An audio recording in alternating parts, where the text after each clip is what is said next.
how do you decide? I mean, obviously there's all of the like psychological, like kind of, we're all built by society, et cetera, et cetera. But like in the moment, how do you decide what you want to add to your collection?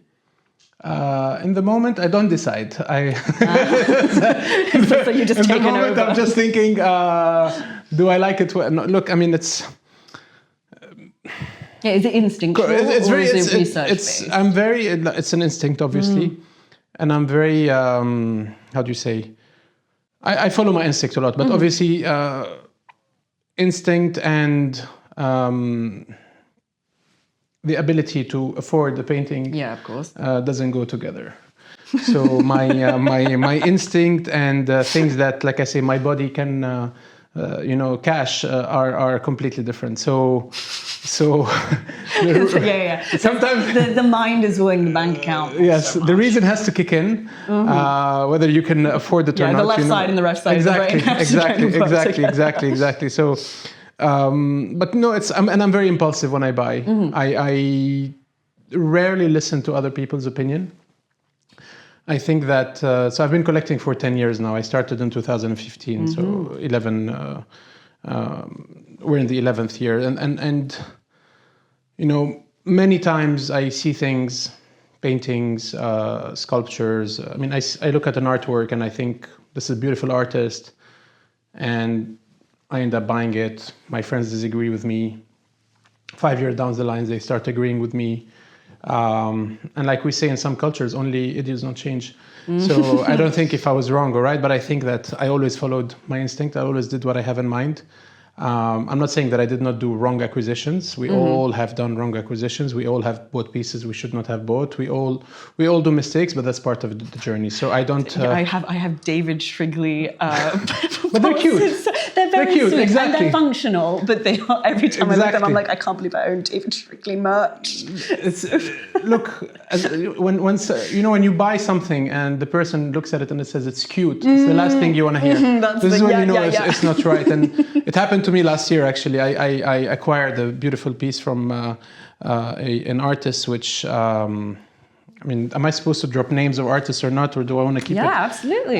So it was Nefeli Papadimouli. And, good name. Yes, I have to remember all the names.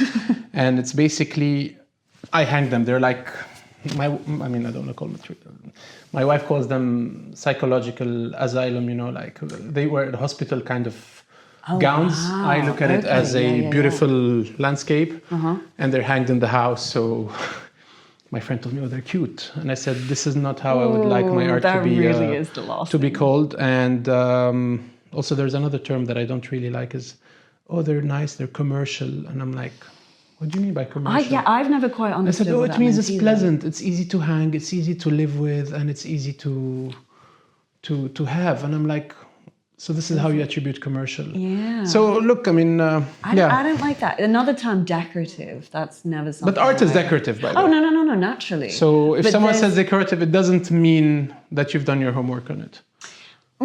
Yes, but also I get frustrated by the term decorative because usually it's again, returning to the term commercial, it's like people say, something that they sell in, Walmart in America, whatever. Yeah. Like that's decorative art versus actual fine art. People like to define that. And I always get a little bit frustrated by that because sometimes I really like the Walmart art. Like I'm like, damn, this is like interesting abstraction. We all do. If you hung this in a white cube, I'd be like, okay, I agree. But we can't tell that, right? No.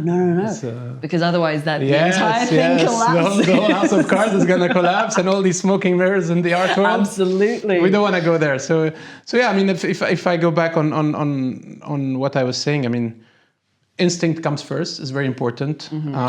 I do have the virus and I start feeling itchy when I'm in the gallery and I like a piece and it's available and I feel like something's going to happen and I'm afraid to miss it if I look away. And so yes, that comes first, and then there's this other part in the decision where it's like, okay, we like it.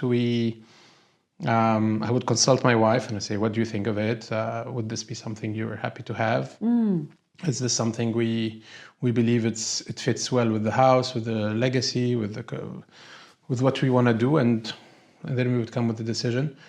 It happened that we disagreed and the work ends up in storage.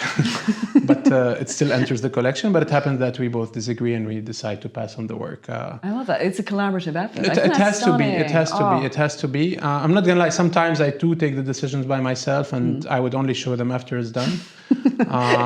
This is a classic. My dad collects classic cars, and he'll do that with my mom. I mean, you have to. Liz, you might see something in the garage that we have not discussed. Well, mine is in storage. You get to hide it. Exactly. Or I say, oh, this was bought before I met you. And then she's like, oh, okay, yeah, that's fine. Yeah. But it happened actually. So the secret's out now. The secret's out. But